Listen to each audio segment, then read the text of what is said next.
Bonjour à tous, on se retrouve pour Un mois un studio. Aujourd'hui on va chez OVF Studio, chez Kenyon, et on va voir ça ensemble. C'est parti!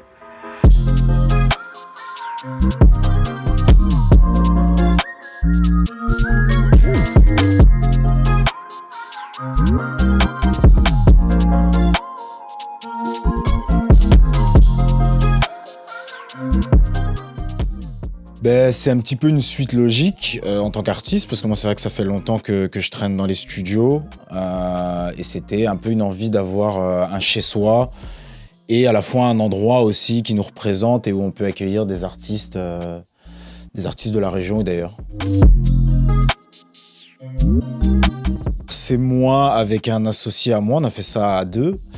Et l'origine, c'est quelque chose c'est un long processus en vrai de vrai. Moi, comme je disais, ça fait très longtemps que je suis dans les studios et au fur et à mesure, forcément, à force d'avoir l'œil au-dessus de l'ingé son, etc., de voir les lieux, je pense qu'on forge une indépendance indirectement. Et ça faisait un moment que ça traînait dans ma tête. Et puis c'est vrai qu'il y a eu le confinement 2020 qui a pu faire réfléchir un petit peu tout le monde. Et c'est là où vraiment je me suis dit, bon, c'est peut-être le moment de starter le truc. On fait de l'enregistrement, du mix, du mastering et on fait aussi de la formation en beatmaking, ingénieur du son et photo-vidéo aussi.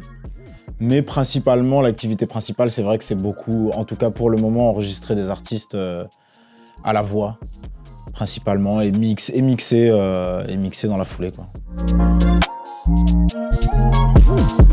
Nous, on n'est pas fermé. Après, c'est vrai que je pense que le réseau qu'on a principal, c'est la musique urbaine.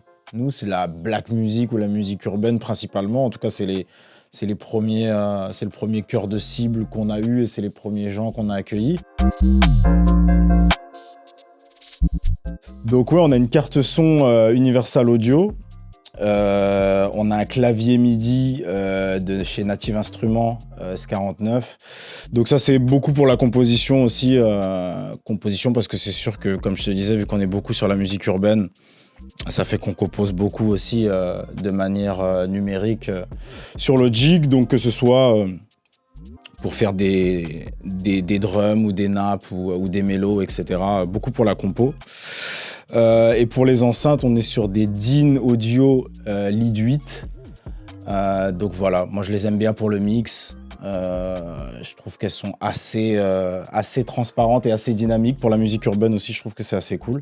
Pour les micros, le Warm Audio A87, qui est un clone du Neumann U87. Après, on bosse aussi avec un Aston Spirit, qui est un peu plus teinté. Donc c'est les deux micros principalement qu'on utilise pour la prise de voix. Complètement, je pense que c'est le premier déclic en vrai. C'est qu'à un moment on se dit que peut-être que quand nous on a commencé, c'est pas qu'on manquait de certaines choses, mais qu'on commence à affiner notre vision en termes de ce qui pourrait plaire à des artistes ou des choses dont ils pourraient avoir besoin.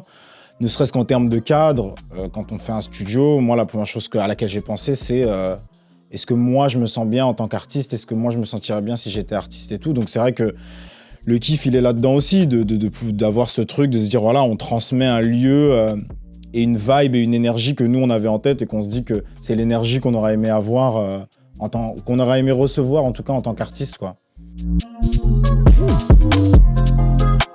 Pour tout ce qui est le studio, de toute façon, il y a les réseaux sociaux, que ce soit Instagram, Facebook, OVF Studio, tout attaché. On a le site internet aussi, www.ovfstudio.com. Et puis moi, en parallèle, je continue de proposer de la musique. Il va y avoir beaucoup de choses cette année qui se préparent. Donc moi, c'est kenyon.eck sur mes réseaux.